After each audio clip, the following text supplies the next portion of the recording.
नमस्कार साथियों, royal study with Ajay Shastri की यूट्यूब चैनल पर आपका हार्दिक अभिनंदन है। यदि आप किसी भी हिंदी संबंधित परीक्षा की तैयारी करते हैं तो मेरे चैनल को सब्सक्राइब कर लीजिए। यहाँ हम बेहतरीन ढंग से आपको हिंदी समझाने का प्रयास करेंगे। आज हम हिंदी के परिप्रेक्ष्य में व्याकरण में रसों को लेकर आए हैं, जिसमें आज हम आपको रस क्या होते हैं, रस की परिभाषा क्या है, संचारी भाव क्या हैं, विभाव क्या हैं, अनुभाव क्या हैं, इनको हम सरल भाषा में और वास्तविक चीज़ों के साथ जोड़ते हुए आपको बताने का प्रयास करेंगे। आप यदि मेरे चैनल पर नए हैं तो मेरे चैनल को सब्सक्राइब कीजिए, मेरे वीडियो को दोस्तों में शेयर भी कर दीजिए ताकि और लोगों को भी पढ़ने का मौका मिले। आइए आज का वीडियो शुरू करते हैं। सबसे पहले हम देखते हैं कि रस का अर्थ क्या है। ठीक है, वैसे एक विश्वनाथ ने एक युक्ति लिखी है कि वाक्यम रसात्मकम काव्यम। ठीक है, तो ये युक्ति है, बहुत आती है आचार्य विश्वनाथ के अनुसार,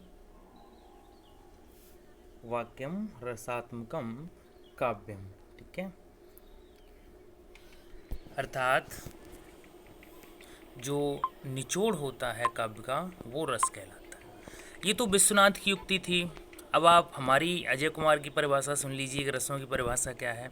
मेरे अनुसार रसों की परिभाषा क्या है, ये जानने के लिए मैं आपको दो चीज़ें समझाने का प्रयास करेंगे। एक तो हम आपको अलंकार पढ़ा ही चुके हैं। अलंकार में क्या होता था कि अलंकार में केवल एक पंक्ति में जो भी एक शब्द होता था उसमें अलंकार निकलता था। लेकिन यहाँ क्या है कि पूरे काव्यांश मतलब जो भी काव्य की पंक्तियाँ, दोहे की पंक्तियाँ या जो भी पंक्तियाँ दी गई हैं उनको पूरा पढ़ने के बाद तब आपके समझ में आएगा कि ये कौन सा रस है। ठीक है, अब हम आपको बता रहे हैं। जैसे आपने मौसमी का जूस पिया होगा, अनार का पिया होगा, या किसी भी चीज़ का अगर आपने रस पिया है तो रस कैसे निकलता है? रस निकलता है बिल्कुल जैसे गन्ने का रस कब निकलता है? जब गन्ना की पूरी ज़िंदगी तो ख़राब हो ही जाती है जब वो कट के आता है तब। लेकिन जब उसकी हालत भी ख़राब कर दी जाती है, बिल्कुल अस्थि पंजर उसके अलग अलग कर दिए जाते हैं, ऐसी स्थिति में क्या होता है कि रस निकलता है। ठीक है, तो वही चीज़ है आपकी कि जो रस निकलता कहाँ से है। ठीक है, मशीन से निकलता है। अब कुछ स्थायी भाव होंगे, संचारी भाव होंगे। तो स्थायी भाव में क्या है कि जैसे हास्य रस है। अब हम आपको बताएंगे कि हास्य रस कौन सी मशीन से निकलता है, मिक्सी वाली से निकलता है या दूसरी वाली से निकलता है, तो उनके ये स्थायी भाव हो गए। ठीक है, तो रस क्या है कि मतलब काव्य का निचोड़ ही रस है, वाक्यम रसात्मकम काव्यम।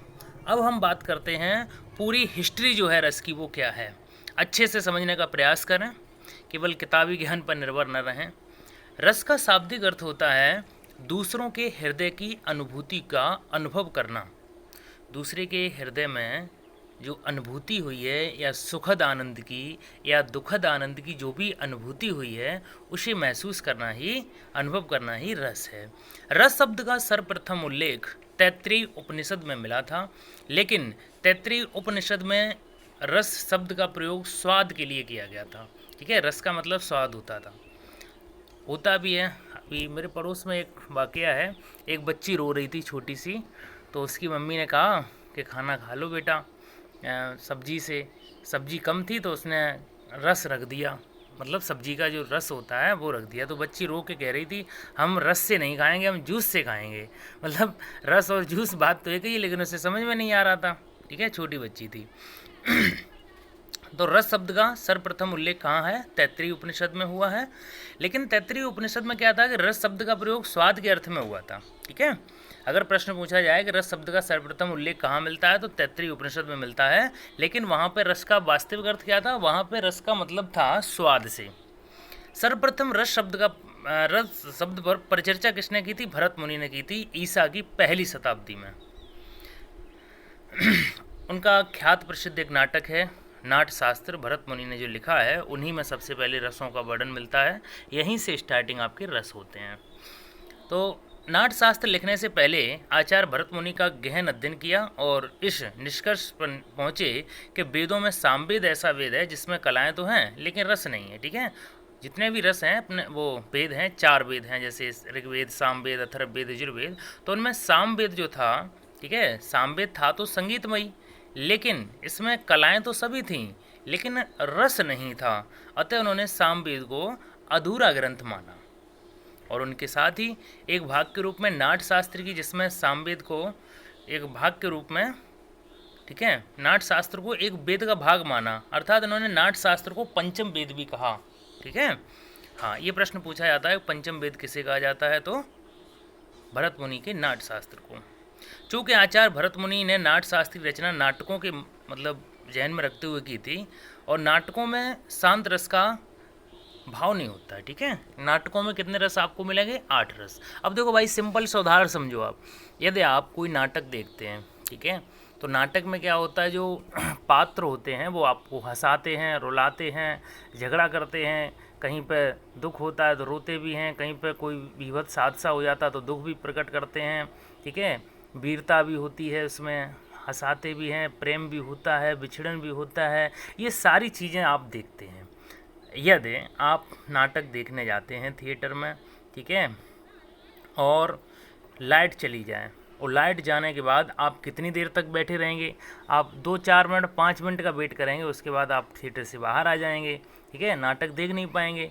तो क्या है कि शांत नहीं बैठ पाएंगे। जब आप शांत नहीं बैठ पाएंगे तो नाटकों में शांति का कोई मतलब ही नहीं है, शांत रस का कोई उल्लेख नाटकों में नहीं मिलता है। इसलिए आचार्य भरत मुनि के अनुसार रसों की संख्या 8 है, लेकिन शांत रस का जो प्रयोग हुआ है, जब मनुष्य सांसारिक मोह माया से जब उसका ध्यान भंग हो जाता है, तब उसे प्रभु की जो निराकार पार ब्रह्म को पाने की उत्कंठा मन में होती है, वहाँ पर शांत रस होता है।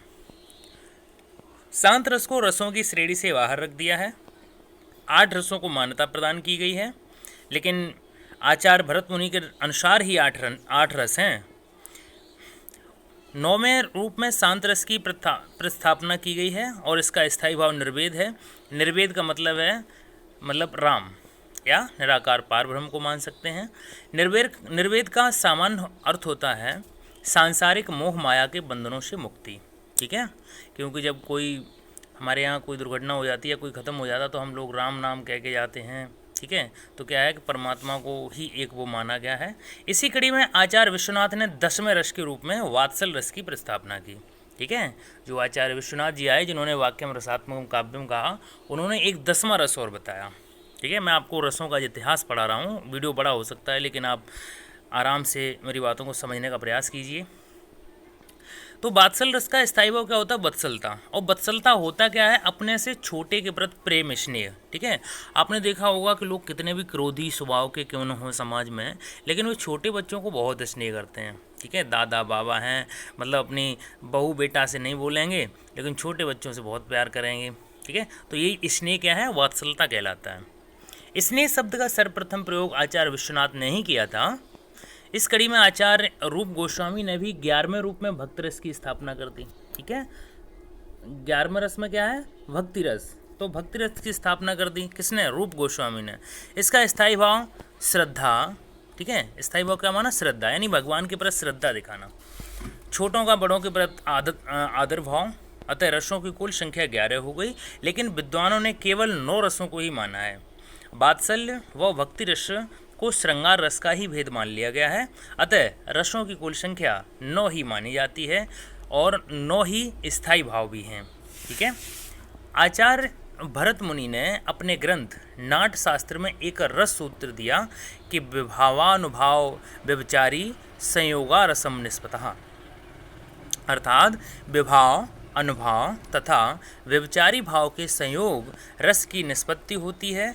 आचार्य भरत मुनि ने रस के 4 प्रमुख अंग स्वीकार किए हैं। ठीक है, भरत मुनि ने 4 रस माने हैं।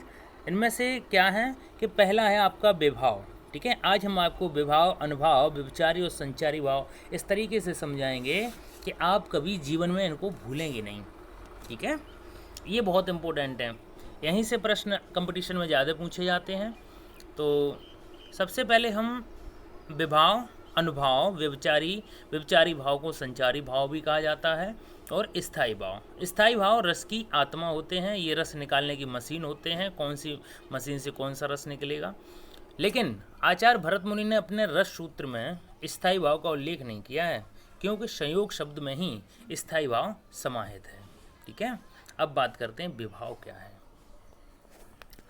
विभाव शब्द दो शब्दों के योग से बना है, बे धन भाव, अर्थात वी का अर्थ है विशेष और भाव का अर्थ है विचार। ठीक है, तो जो विशेष विचार आपके दिमाग में उठे वही विभाव कहलाता है। ठीक है, जो विशेष भाव उठता है वही क्या कहलाता है, विभाव कहलाता है। तो सीधे शब्दों में विभाव का अर्थ होता है कारण। ठीक है, रस की उत्पत्ति के कारण को विभाव कहते हैं। विभाव के दो प्रमुख भेद हैं। अब विभाव के दो प्रमुख भेद हैं, उनके बारे में हम चर्चा करते हैं।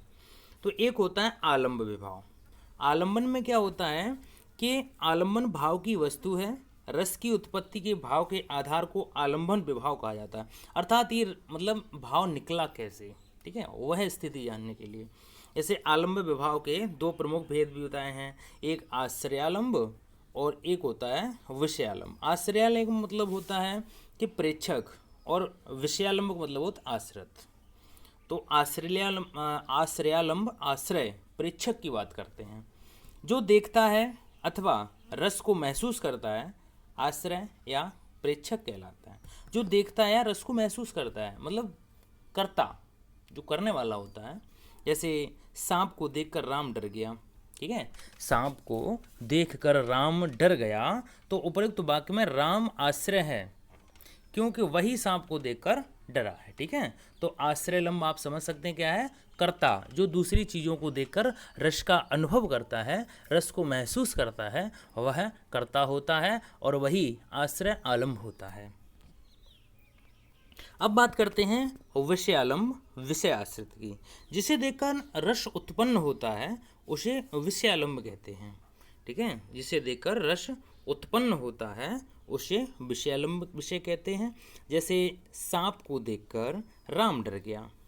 ठीक है, अब यहाँ पे सांप विषय है क्योंकि वही भय का कारण है ना, और राम तो प्रेक्षक है ही। अब राम किसको देख के डरा था, सांप को देख के डरा था ना, तो यहाँ पे विषय क्या है, सांप है ना, और प्रेक्षक कौन है, कर्ता कौन है, राम है। सांप को देखकर डरा कौन है, राम है। ठीक है, अब दूसरे जो विभाव की बात करते हैं, एक आलम्बन था और दूसरा उद्दीपन है। तो उद्दीपन विभाव की बात करते हैं। उद्दीपन शब्द उद्दीप्त से बना है, अर्थात निकला है। प्रदीप होना, उद्दीप्त होना, निकलना, जिसका अर्थ होता है तीव्र होना या बढ़ना। वाह वातावरण अथवा विषय की चेष्टाएं जो आश्रय के हृदय में रस के भाव को तीव्र कर देती हैं, उद्दीपन विभाव कहलाती हैं। उद्दीपन के भेद समझते हैं। जैसे एक होता है विषयागत और एक होता है बहिर्गत। जैसे विषयगत में विषय के द्वारा की जाने वाली चेष्टाएं, क्रियाकलाप विषयगत उद्दीपन कहलाते हैं। जैसे जंगल से होकर गुजरते समय मार्ग में फन फैलाए हुए फपकारते हुए भयानक सर्प को देखकर राम डर गया। ठीक है, अब देखिए इस वाक्य में सांप का फन फैलाना और फुफकारना ये विषयगत उद्दीपन है। सांप को तो देख के डरा था, लेकिन वो फन फैलाए हुए था, फुफकार रहा था, उससे और ज़्यादा डर लग गया है। ठीक है, अब है बहिर्गत उद्दीपन। जैसे घास फूस का वातावरण, विषय वेशभूषा, उसका रंग रूप आदि, उसका पहनावा, ये बहिर्गत उद्दीपन कहलाते हैं। ठीक है, बाहरी जो दिखाई दें वेशभूषा के तौर पर। जैसे हमें जंगल से होकर गुजरते हुए भयानक काले सांप को देखकर राम डर गया।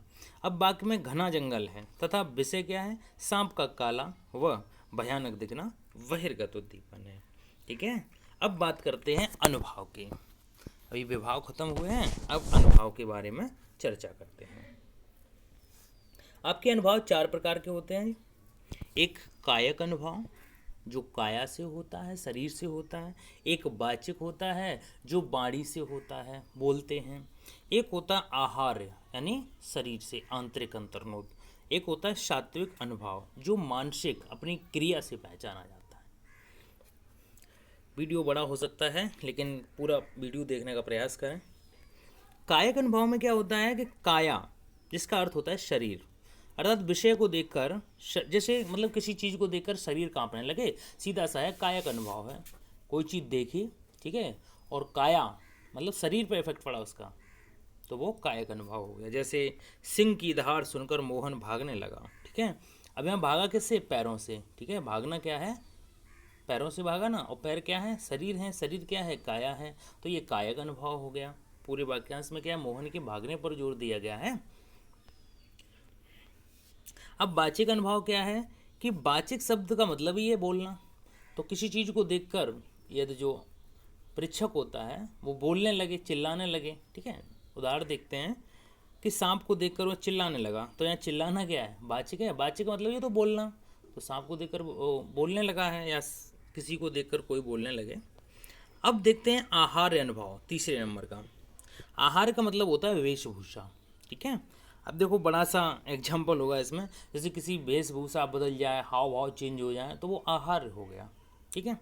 जैसे सांप को देखकर मोहन भागने लगा, उसके हाथ से डंडा छूट गया, उसके पैरों से जूते निकल गए, झाड़ियों में फंसकर उसके कपड़े फट गए, और जब वह गिरा तो उसके आगे के 2 दांत टूट गए। तो भाई पूरी काया ही चेंज हो गई, उसकी वेशभूषा ही चेंज हो गई, ठीक है। तो आहार का मतलब क्या है? वेशभूषा, ठीक है। तो पूरे वाक्यांश में जो उदाहरण दिया गया है उसमें पूरे वाक्यांश में वेशभूषा पर ही इफेक्ट पड़ा है। उपरोक्त वाक्य में हाथ से डंडा छूटना, पैरों से जूते निकलना, झाड़ी में फंसकर कपड़े का फटना, गिरना, दांत का टूटना आहार अनुभव है, क्योंकि यह स्वतः होने वाली क्रियाएं हैं। अब बात करते हैं सात्विक अनुभव की। सात्विक अनुभव क्या होते हैं?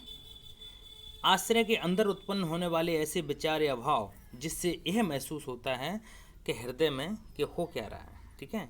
बाह्य शरीर पर दृष्टिगोचर होता है। सात्विक या मानसिक अनुभव कहलाता है। आचार्य भरत मुनि ने इनकी संख्या 8 मानी है, ठीक है। इनको समझ लीजिए अच्छे से। सबसे पहले हम बात करते हैं स्वेद। स्वेद माने होता है पसीना, ठीक है। तो पसीना क्या है? अंदर से निकलता है। जैसे कोई बोलने लगे एकदम घबराहट के साथ पसीना निकलता है, गर्मी के साथ पसीना निकलता है, ठीक है। तो ये क्या है? स्वेद। स्वेद माने पसीना होता है। कंप माने क्या होता है? कांपना। स्तंभ। स्तंभ माने क्या होता है कि आश्चर्य, मतलब स्तंभ नहीं, स्तब्ध, ठीक है। स्तब्ध लिखा जाता है, तो ये आश्चर्यचकित होना। विवर्तता का मतलब क्या होता है? चेहरे का रंग उड़ जाना, हवाइयाँ उड़ जाना, चेहरे की हवाइयाँ उड़ जाना। स्वर भंग होना, जवाब टूट जाना। रोमांच, रोंगटे खड़े कर देना। अश्रु, आंसू आना। और प्रलय का मतलब है मरने जैसी स्थिति का होना, लेकिन मरना नहीं, ये प्रलय कहलाता है। तो ये आपके क्या थे? सात्विक अनुभव थे। सात्विक को मानसिक भी कह सकते हैं। अब बात करते हैं व्यभिचारी भाव। व्यभिचारी भाव को संचारी भाव भी कहा जाता है। आचार्य भरत मुनि ने संचारी भाव को पानी के बुलबुलों के समान बिगड़ने वाला बताया है। तो आचार्य भरत मुनि ने संचारी भाव को पानी के बुलबुले के समान बिगड़ने वाला बताया है, ठीक है। जैसे कोई भी मनुष्य हो और कोई भी स्त्री हो, चाहे वो धार्मिक व्यक्ति हो, चाहे वो पुजारी हो, चाहे लूट खसूट करने वाला हो, पाखंडी हो, तांत्रिक हो, झूठा हो, चोर हो, कपटी हो, लंपट हो, मूर्ख हो, कोई भी व्यक्ति हो, कोई भी स्त्री हो, लेकिन उसके अंदर ये 6 संचारी भाव हमेशा विद्यमान रहते हैं। अब संचारी भाव है क्या? देखिए, इनको समझने का प्रयास करते हैं। जैसे संचार का मतलब क्या है? संचार का मतलब होता है इधर से उधर बात करना, संप्रेषण करना, ठीक है। जैसे संचार का माध्यम क्या है? टेलीफोन है या मोबाइल फ़ोन है, तो हम इधर से बात उधर करते हैं तभी तो हमें जवाब मिलता है। जब तक इधर से हालो ना बोलो तो उधर से आवाज़ भी नहीं आती है हेलो की, ठीक है। तो इधर से बोलोगे तभी उधर से आएगा, तो ये संचार है। जैसे क्या होता है, जैसे हम मुस्करा रहे हैं और हमें देख के दूसरा भी मुस्कराने लगे, तो क्या है? ये संचारी भाव है, संचार हो रहा है। हमें गुस्सा में देख के सामने वाला और डबल गुस्सा हो रहा है। हम जल रहे हैं तो वो भी मन ही मन जल रहा है, वो पता करता है कि जल रहा है, हमारी बात को काट रहा है, ठीक है। जो अकाट्य बात है उसे भी काट रहा है, तो सीधी सी बात वो हमसे जल रहा है। इस तरीके के संचारी भाव होते हैं। तो आश्रय के हृदय में शुष्कता अवस्था में विद्यमान ऐसे भाव जो समय समय पर जागृत होते हैं और संचारी भाव कहलाते हैं। देखिए, ये संचारी भाव होते हैं, रुकते नहीं हैं, ये टिकते नहीं है। बस अभी आए अभी चले, अभी हम गुस्सा में, अभी हम हंसने लगेंगे, अभी हमें जलन होने लगी, फिर हमें उद्वेग आ जाएगा, ठीक है। हर्ष, विषाद, ठीक है, ये सारी क्रियाएं होती रहती हैं शरीर में। तो आचार्य भरत मुनि संचारी भावों की संख्या 33 मानते हैं, लेकिन एक आचार्य देव कवि थे अपने इटावा के निवासी, उन्होंने 34वां संचारी भाव छल को स्वीकार किया है, जिसे विद्वानों ने अस्वीकार कर दिया है। ठीक है, लेकिन ये प्रश्न पूछ लिया जाता है कि 34वां संचारी भाव कौन सा है, तो छल है। किसने माना, तो ये किसने माना, आचार्य देवकवि इटावा वाले। अतः संचारी भावों की संख्या 33 मानी गई है। अब चाहे भाई कितना भी कोई विद्वान हो, ठीक है, कुछ भी हो, लेकिन उसमें ये 33 संचारी भाव हमेशा विद्यमान रहेंगे, मिलेंगे, कोई रोक नहीं सकता है। सबसे पहले हम देखते हैं हर्ष। हर्ष का मतलब होता है खुशी। विषाद, विषाद इसका विपरीत होता है, दुख होता है। त्रास भी एक दुख का कारण है। उन्माद भी, अभिथा, असूया, अपस्मार, गिलानी, उत्सुकता, चपलता, व्याधि, श्रम, शंका, निर्वेद, गर्व, मद, ठीक है, मोह, धृति, पीड़ा, आलस्य, निद्रा, स्वप्न, स्मृति, वितर्क, मति, बुबोध, मरण, उग्रता, दीनता, जड़ता, आवेग, चिंता, ठीक है, ये सब संचारी भाव हैं। साथ ही साथ अमरस, तो इनका क्या है कि ये सब में विद्यमान रहते हैं। ठीक है, लेकिन ये जो संचारी भाव होते हैं ये टिकते नहीं, इनका संचार होता रहता है। उम्मीद है आपको वीडियो पसंद आया होगा। ठीक है, आगे की वीडियो में हम पार्ट 2 में आपको बहुत बेहतरीन चीज़ें बताएंगे। वीडियो देखने के लिए बहुत बहुत धन्यवाद। शुभ दिन।